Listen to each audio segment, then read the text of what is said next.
Hey, how's it going out there today, everybody? Hope everybody's having a great day. It's weekly recap time.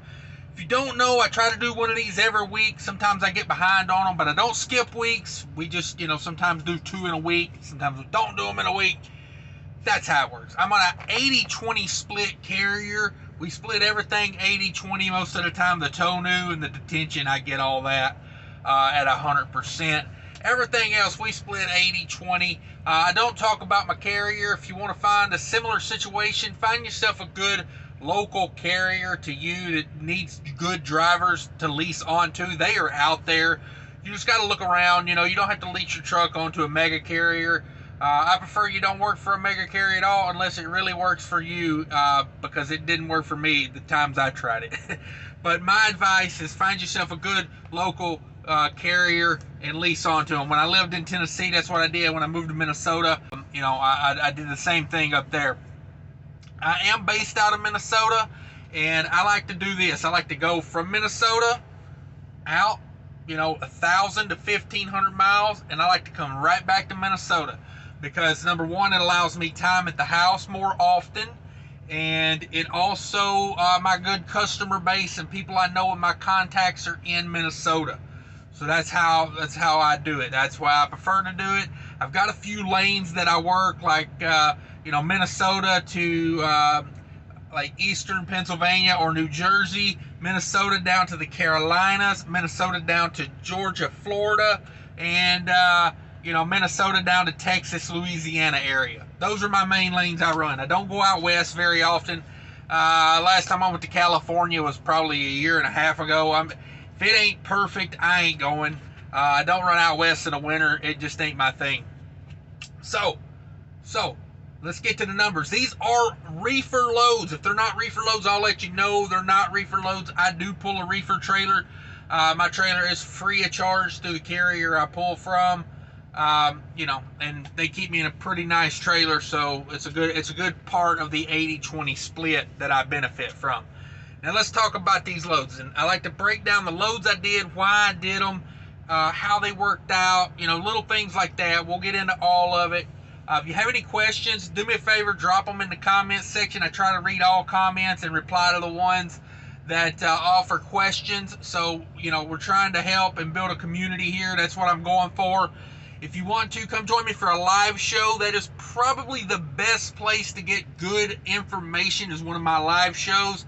I know I'm biased about that, but there's guys that come in there that own fleets, company driver. I mean, any kind of driving you can think of, guys that come in there that haul furniture, cattle, fuel, like everything. So come in there, join me for that.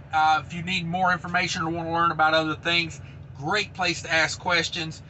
There are no bad questions, there are no dumb questions in there. Everybody needs to learn, and that's all we try to do in there. It's a guilt-free, judgment-free zone. Come check it out. All right, so let me get to these loads. So I picked up in Minnesota,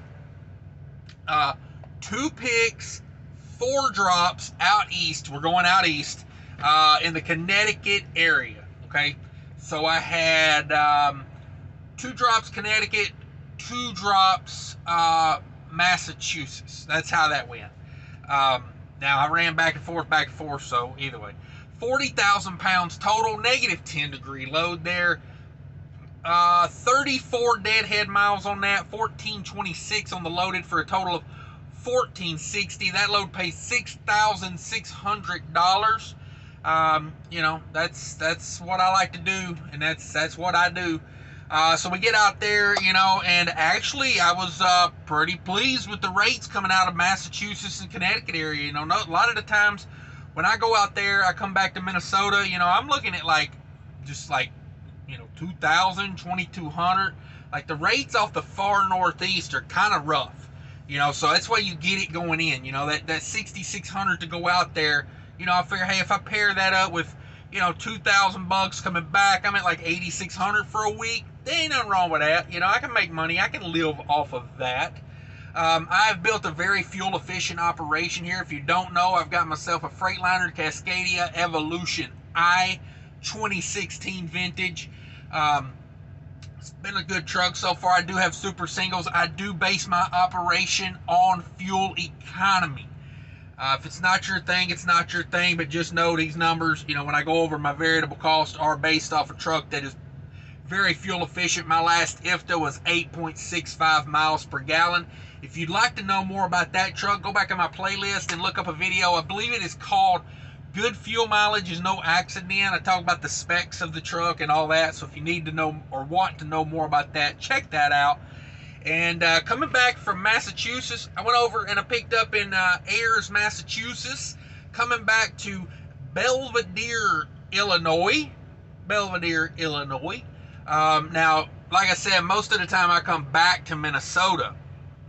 So the thing of it is, coming back to Minnesota, I don't like to cut it in half. But this time I did, because this load back to Illinois was paying really good. And earlier when I said, like, you make $2,000, $2,200 coming back from Minnesota, from the east, keep in mind that, I'm talking like when, things weren't super inflated like they are now. Now, like, the East Coast back to Minnesota is paying like $3,000, so it's like, what's an extra $1,000 between friends, right? But I'm just talking like back in the, say like 2 years ago, that was about the rate you'd be looking at. It's hard to explain these rates now to guys that haven't been in the industry very long. I got a couple friends I talked to on the phone, they're first time owner operators. Been in the game for a couple years now.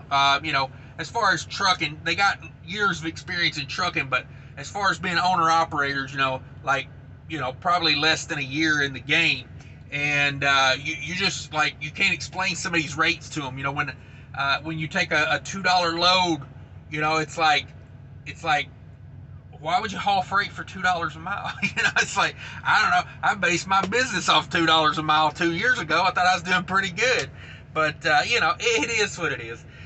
So anyway, we come back to Illinois off of this load off the East Coast. 38,000 pounds, 34 degrees. I put that one on start and stop, save a little reefer fuel. It was groceries. And that load had 86 empty miles in it, 1,036 loaded miles for $2,600, man. To get like $260 a mile out of Massachusetts, yeah, I thought that was a win. This load here, I figured out why it paid good when I got there, though. Total crap show. 20 trucks in a lot that probably shouldn't have had more than 4 trucks in it. Fighting to get to doors, just everybody's in everybody's way. I will say, kudos to the truckers there. We all kind of, worked together and got out of each other's way as much as we could. Nobody really argued. We had some real language barriers, which, we overcame. We dealt with it. This place is there for 7 hours, okay? This broker, still trying to get my detention pay out of this broker. This load was about 2 weeks ago. I'm a week behind now, at least a week behind by the time this video goes up on this load. So, yeah, still trying to get my detention pay. I'm about 5 emails in with them right now. When I talk to them on the phone, I'm doing a lot better at tracking my detention pay these days. I called them at the 2-hour mark to let them know, hey, we're in detention zone now. All right, and they had a tracking app, so it's all tracked. And I wrote it on the bills, and then, they're like, well, how do we verify the times if they're just written on the bills? You got a tracking app, guy. So I'm really fighting with them. I'm not going to let that go. They're going to pay me detention time. If I have to pay a lawyer more than it's worth to me, I'm going after it these days. I am absolutely over not getting paid detention pay.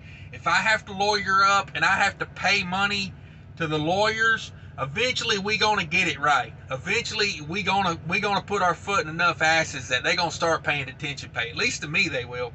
Now, given I probably lose money because I'm gonna pay the lawyer more, but at this point it's a matter of principle. Don't put it on your rate con that you're gonna pay detention after these parameters are met. I meet those parameters, and then I'm sitting here after the load's already been paid. They've already sent because I talked to the people in accounting here where I'm leased onto. They already paid that load out. It was like, paid in full. And I'm like, well, where's the detention pay? Because it was like $40 an hour. I think it was 40, may have been $30 an hour. Not sure on that. After the first 2. and it did not say anything about a maximum limit or anything. So I'm like, um, you owe me 5 hours of detention. So I can't remember. I have to go back and look at the rate con, but they either owe me $150 or they owe me what, $200. Either way, they're gonna pay me. But anyway, ranting aside, sorry, I get real tore up about detention pay. It annoys the hell out of me. Actually, I wrote that down wrong. That load weighed 28,000 pounds, not 38. I wrote 38 down because that's what the rate con had on it. And then I look down here in my notes where I write everything down, and it says 28,000 actual. So, there you go. There's my 2 loads for the week. That's how we do it. And then, well, I'll talk about what I did after that next video. This was a week, though. That took 7 days to do that, with the multi-stops and then going out east and then coming back to Chicago. That was my 7 days. I don't stretch weeks. If you're new here, I do 7-day weeks. If it's a 5-day week, I'll tell you it was a 5-day week, but there's no 8-day weeks. There's no 9, 10-day weeks to make an amount and a thumbnail look good. I don't play that game. A week, 7 days or less. Now, if I run a 5-day week, I'll tell you, hey, it's a 5-day week. I took 2 days at the house or whatever. I'm not here to impress. I'll throw that in there too. I put this in a lot of weekly recap videos. I'm not bragging. I'm not trying to impress people with these numbers. When I started out being an owner-operator back in, like 2008, there wasn't a lot of good information out there. So that's why I'm trying to break these numbers down just to help people. A little bit of paying it forward, I guess, is what I'm going for. But yeah, I'm not trying to brag. If you make more money than me, God bless you. I don't hate on you in the least. I hope you make a ton of money as an owner-operator, because it is not an easy gig. It is not easy. So anyway, to the numbers. $9,200 total revenue for the week. It's good times. Good times. $73.60 is my 80% cut of that. And I ran 2,582 total miles. 120 of that being deadhead. That leaves me 2,462 loaded miles. That is a deadhead of 5%. That's a good deadhead amount for me. I like being under 10. With the good freight market, closer to 5. But that's how I like to be. I'm not afraid of deadhead, but it does cut into profit. It does. So all miles, $3.56 a mile every mile the truck turned. Whew, hallelujah. Because I base my business, I try to be profitable at like $1.75 a mile. That way, there's a lot of profit in there for me. And, I'm talking like paying myself. That's my pay included at $1.75 a mile. So at these rates here, it's a gangbuster. $2.85 a mile to the truck. That's my 80% cut. $2.85. And loaded is $3.74 a mile loaded. Now normally I don't care about loaded miles. I just put that in there to let you know where the reefer rates are right now, where the freight market is right now. Only reason I put that in there. Let's go over to variable cost. I'll put some numbers up here for you. Let me slide over here where it's where I got room to put some numbers up. $1,130 on diesel for the week. Reefer fuel $174. Def $20. Tolls $285. Now I dodge a lot of tolls, but when you go out east like that, you're gonna pay some tolls. And $20 on parking. I did pay to park one night. When it's convenient and it saves me money, I pay to park. I'm not gonna pay $30 to run out and put miles on the truck when I can pay $20 to park. I know a lot of people don't like paid parking. To me, it's a necessary evil sometimes. $13 on cat scales. I did scale that first load, did not scale that second load coming back. So a variable cost total is $1,642, and we bring over the $7,360, my 80% cut. We pop that up here. We subtract the $1,642 in variable cost, and that leaves you, it doesn't leave you, it leaves me $5,718 to do what I have to do with. Now, if you're using these numbers to set up a business model plan, I still have things I have to do out of that. That 5718 isn't for me to go down to the strip club and start, filling G-strings. That money is, I've still got truck payment because I got a few more payments left on this bad boy. I got, what else I got? I got insurance I got to pay. I got other things I got to pay out of that. I got to pay myself, So it's not pure profit. Keep that in mind. I only go over variable costs because everybody's truck payment is so different. Everybody's, and you can get those numbers together yourself. Figure out the type of truck you want, but learning the variable costs, to me, it was the hard part of it. So that's why I try to put that out there. If you want to save some money on your fuel costs, check out that Mudflap app down in the description. I got a link down there. Click that link, sign up with my promo code, get you $10 in free fuel, gets me $10 in free fuel. And let me tell you, I save a lot of money using Mudflap. It's just the honest truth. I got a merch tent down there. If you want a Cash is King t-shirt, check that out. It's all down there in the description. I got a second channel called Trucking with Diabetes, where we talk about trucking and health. And, this is more trucking and finance here, hence the name Cash is King Trucking. And over there, we talk about more health and personal things like that. So check that out if you're interested in that. I got a bunch of other stuff going on down there. TikTok, Twitter. I don't do much over there, so man, whatever. If you check it out, you check it out. If you don't, I don't care. But I would like you to, give Mudflap a try. I do want Mudflap to stick around. There may be some Amazon links down there too. I got an affiliates thing going on there, so if you buy some stuff through that, I get a few bucks out of it. And that's it, guys. Thanks for watching very much. If you made it this far, hit that like button for me. And if you want to see more of these, be sure to subscribe to the channel and click the bell so you get the notifications. Take care of each other out there. I appreciate you watching.